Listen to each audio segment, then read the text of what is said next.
വളരെ ബുദ്ധിമാനായിരുന്നു കിട്ടുമുയൽ. എന്നാൽ അവൻ തന്റെ ബുദ്ധിശക്തിയിലും സാമർഥ്യത്തിലും അതിയായി അഹങ്കരിച്ചിരുന്നു. താൻ ഒരു കേമനാണെന്ന വിചാരം കിട്ടുമുയലിന് എപ്പോഴും ഉണ്ടായിരുന്നു.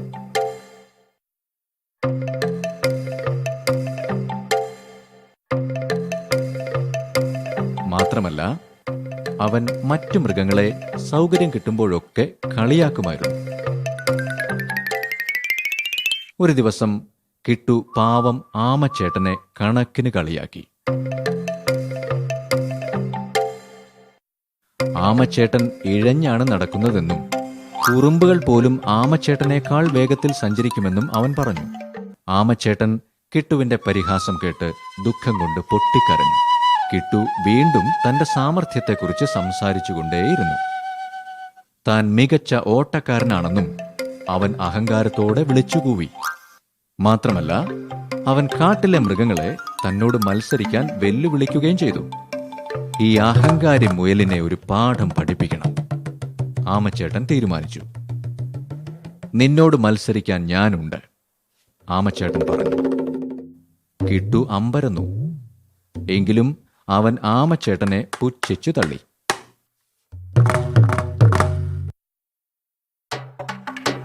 അടുത്ത ദിവസം തന്നെ ആമച്ചേട്ടനും കിട്ടുമുയലും പുഴവക്കിലെ മരച്ചുവട്ടിൽ ഓട്ടപ്പന്തയത്തിനായി എത്തിച്ചേർന്നു. മരച്ചുവട്ടിൽ നിന്നും പൊട്ടക്കിണർ വരെയായിരുന്നു പന്തയം. മത്സരം കാണാൻ ധാരാളം മൃഗങ്ങൾ എത്തിയിരുന്നു. 1, 2, 3 കുരങ്ങച്ചൻ എണ്ണി. വാലാട്ടിക്കിളി നീട്ടിക്കൂവി. മത്സരം ആരംഭിച്ചു. നിമിഷങ്ങൾക്കകം കിട്ടു പകുതി ദൂരം പിന്നിട്ടു. പാവം ആമച്ചേട്ടൻ പതിയെ പതിയെ നടന്നു നീങ്ങി.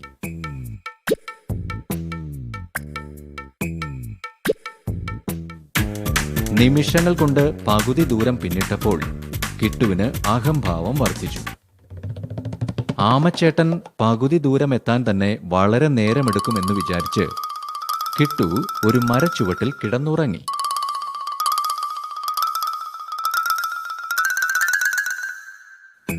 എന്നാൽ ആമച്ചേട്ടനോ പതിയെ പതിയെയാണെങ്കിലും പകുതി ദൂരം പിന്നിട്ട് കിട്ടുവിന്റെ അടുത്തെത്തി. മരച്ചുവട്ടിൽ സുഖമായി ഉറങ്ങുന്ന മുയലിനെ കണ്ട് ആമച്ചേട്ടൻ പറഞ്ഞു, അഹങ്കാരി. കിട്ടുവിനെ ഉണർത്താതെ ആമച്ചേട്ടൻ വളരെ വേഗം നടന്ന് പൊട്ടക്കിണറിനടുത്തെത്തി.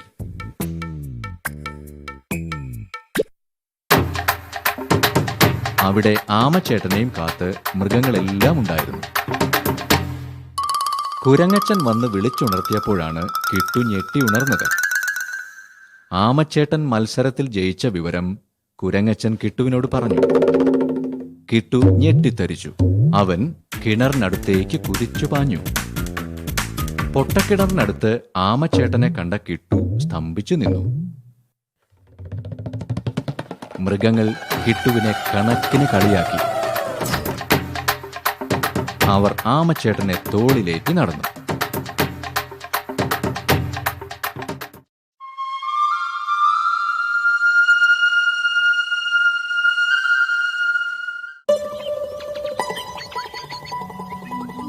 മാനും കുറുക്കനും ചങ്ങാതിമാരായിരുന്നു.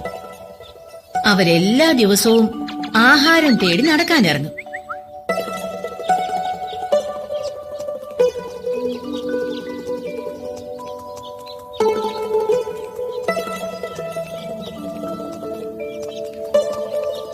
ഒരു ദിവസം അവര് നടന്ന് കാട് വിട്ട് നാട്ടിലെത്തി. ചങ്ങാതി, എത്ര വിശാലമായ വയൽ! എനിക്കാണെങ്കിൽ ഒന്ന് ഓടിക്കളിക്കാൻ തോന്നുന്നു. അതെ, ഇവിടെ എത്തിയത് ഭാഗ്യം തന്നെ. ഈ വയലിൽ ധാരാളം ഞണ്ടുകളും ഉണ്ടാവും. ചങ്ങാതി ഞണ്ടുകളെ പിടിച്ചോളൂ, ഞാൻ ഈ വയലൊക്കെ ഒന്ന് കണ്ടിട്ട് വരട്ടെ. ശരി. മാൻ വയലിലേക്ക് ഓടി. ചങ്ങാതി, ഇവിടെ ധാരാളം പുല്ലുമുണ്ട്. കുറുക്കൻ പതിയെ ഞണ്ടന്വേഷിച്ചു നടന്നു.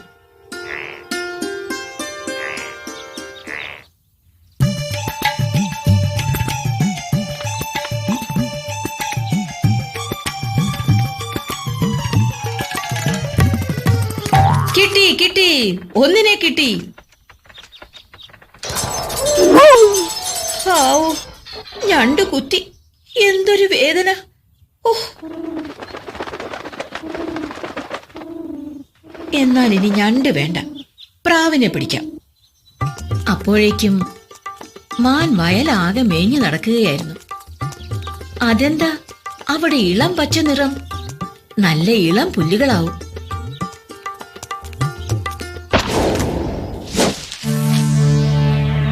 അയ്യോ ചങ്ങാതി, ഓടി വരണേ, അയ്യോ രക്ഷിക്കണേ. കുറുക്കൻ ഇതേ സമയം ഞണ്ടിനെ ഉപേക്ഷിച്ച് പ്രാവിനെ പിടിക്കുകയായിരുന്നു. അയ്യോ രക്ഷിക്കണേ. എന്റെ സുഹൃത്തിന്റെ ശബ്ദമല്ലേ ആ കേൾക്കുന്നത്? കുറുക്കൻ ശബ്ദം കേട്ട ദിക്കിലേക്ക് ഓടി. ചങ്ങാതി, എന്നെ രക്ഷിക്കണം. ആരോ വെച്ച വലയിൽ ഞാൻ പെട്ടു. എത്രയും പെട്ടെന്ന് ഈ വല മുറിച്ചു മാറ്റുക. ഇവിടെ നിന്നാൽ അപകടമാണ്. ഈ വല വിരിച്ചയാൾ ഏത് നിമിഷവും ഇവിടെ എത്തും. പിന്നെ എന്റെ ജീവനും അപകടത്തിലാവും. എന്താ ആലോചിക്കുന്നത്?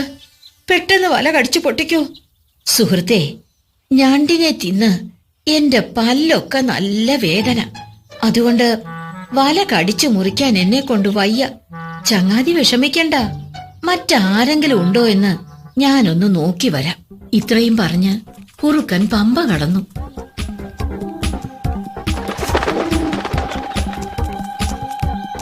അവൻ ദൂരെ ഒരു മരത്തിന്റെ മറവിൽ ചെന്ന് ഒളിച്ചു നിന്നു.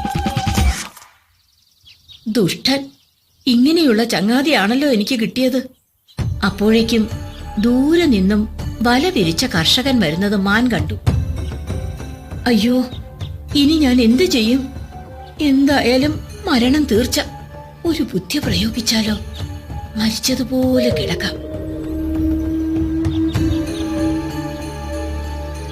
മാനിനെ കിട്ടിയ സന്തോഷത്തിൽ കർഷകൻ ഓടിയെത്തി.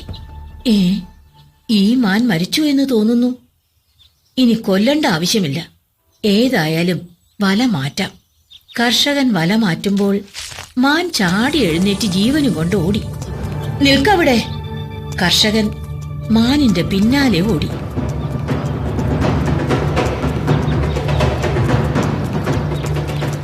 അവരിങ്ങോട്ടേക്കാണല്ലോ ഓടി വരുന്നത്. ഇവിടെ നിന്നാൽ അപകടമാണ്. ഇവിടുന്ന് രക്ഷപ്പെട്ടാലോ? ധിക്കാരി, എന്നെ പറ്റിക്കാൻ നോക്കണ്ട. അയ്യോ!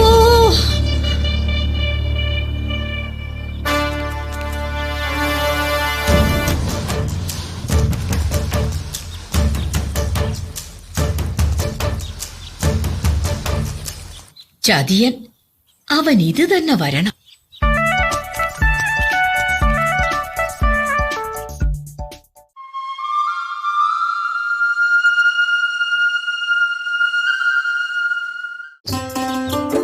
അസമിലെ ഒരു ഗ്രാമത്തിൽ പാവപ്പെട്ട ഒരു കർഷകൻ താമസിച്ചിരുന്നു.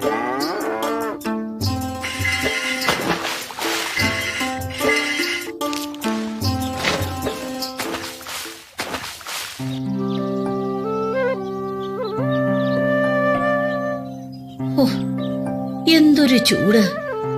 പുഴയിൽ പോയി കുളിച്ചു വരാം. ഏതായാലും പുഴയിലേക്ക് പോവുകയല്ലേ, കുറച്ച് ഞണ്ടും കൂടി പിടിക്കാം. ചന്തയിൽ കൊണ്ട് വിറ്റാൽ നല്ല വില കിട്ടും.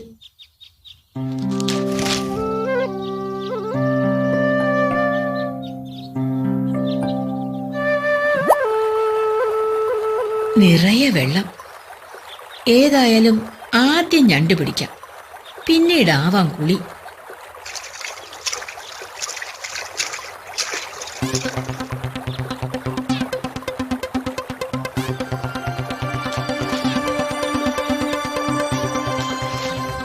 പക്ഷേ നേരം ഉച്ചയായിട്ടും കർഷകന് കിട്ടിയതോ വെറും 4 ഞണ്ടുകൾ. കഷ്ടമായി പോയി. ഞാൻ വെറുതെ ബുദ്ധിമുട്ടി. ഇനി ഈ പുഴവക്കൽ കുറച്ചു നേരം കിടക്കാം. ക്ഷീണമൊന്നു മാറട്ടെ, എന്നിട്ടാകാം കുളി.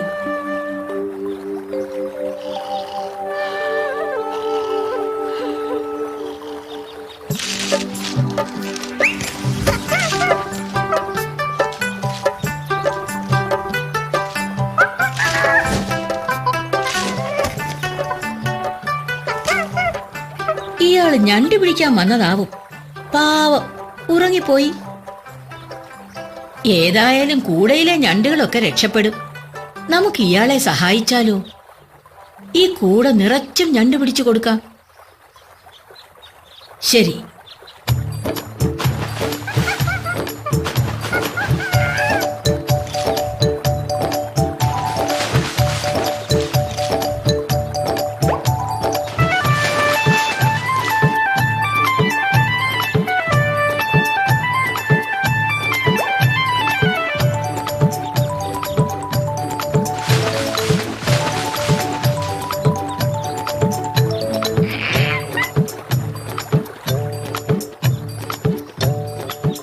ഇനി ഇയാളെ വിളിച്ചുണർത്താം. അയ്യോ, ഇയാള് മരിച്ചുപോയെന്ന് തോന്നുന്നു. കഷ്ടം തന്നെ. നമുക്കിനി ഇയാളുടെ ശരീരം വീട്ടിലെത്തിക്കാം.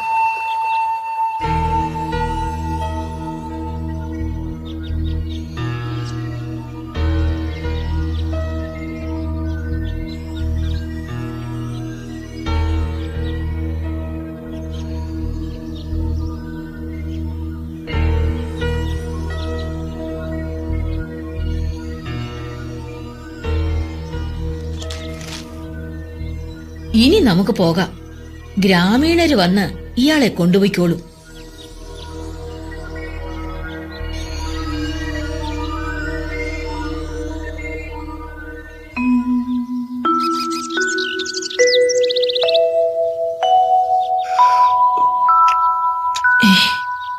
ഞാൻ എങ്ങനെ ഇവിടെ എത്തി? എന്റെ കൂടെ എവിടെ? എന്ത് അത്ഭുതം! കൂടെ നിറച്ചും ഞണ്ടോ? ഇത് ജലദേവതയുടെ കടാക്ഷം തന്നെ.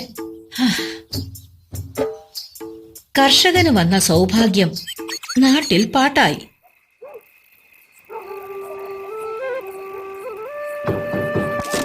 സന്ധ്യയായപ്പോൾ അത്യാഗ്രഹിയായ മറ്റൊരു നാട്ടുകാരൻ അയാളെ കാണാനെത്തി. വരണം ചങ്ങാതി, എന്തുണ്ട് വിശേഷം?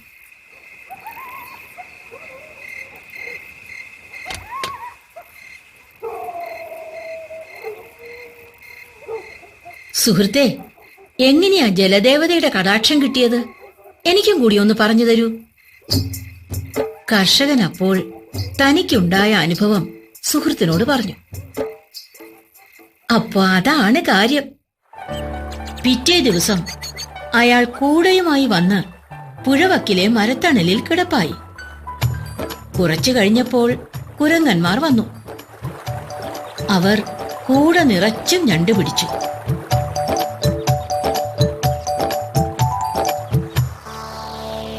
കഷ്ടം തന്നെ, ഇയാളും മരിച്ചോന്ന് തോന്നുന്നു. കുരങ്ങന്മാർ അയാളെയും ചുമലിലേറ്റി ഗ്രാമത്തിലേക്ക് നടന്നു. ഈ മനുഷ്യന് നല്ല ഭാരമുണ്ട്. അതെ അതെ, കുന്നു കയറുമ്പോ സൂക്ഷിക്കണം, അല്ലെങ്കിൽ അയാള് താഴെ കുഴിയിലേക്ക് വീഴും. അയ്യോ, അബദ്ധമായോ? ഏതായാലും കണ്ണു തുറന്നു കിടക്കാം. ഓ, എന്റെ കൈ വേദനിക്കുന്നു. എനിക്കിനി ചുമക്കാൻ വയ്യ. അയ്യോ, എന്റെ കാൽ വഴുതുന്നത് പോലെ. ചതിച്ചോ? അയ്യോ, സൂക്ഷിക്കണേ.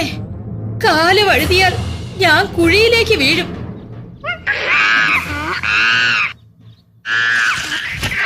അയ്യോ,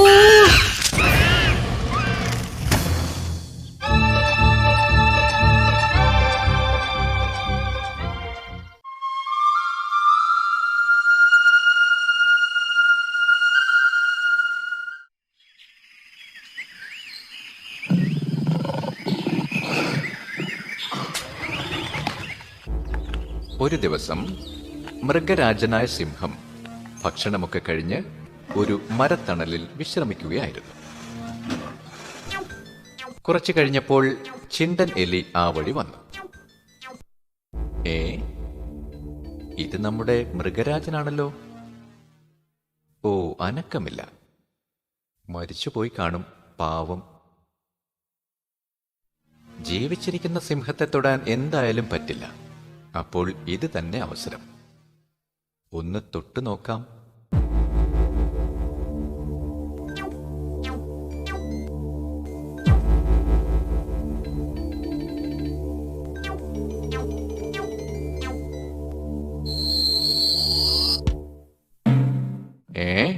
മൃഗരാജാവായ എന്റെ പുറത്ത് എലിയോ?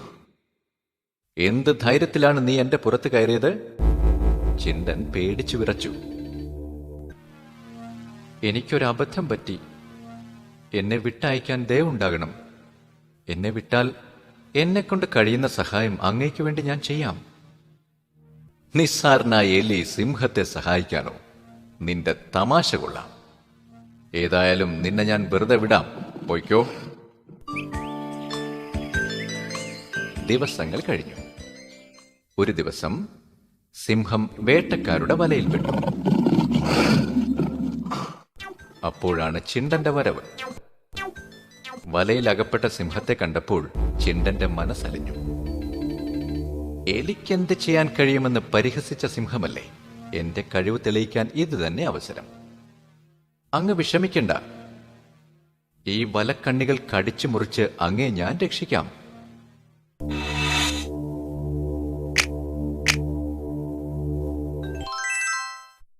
നീ മിടുക്കൻ തന്നെ. ആരും നിസ്സാരന്മാരല്ല എന്ന് നീ എന്നെ പഠിപ്പിച്ചു.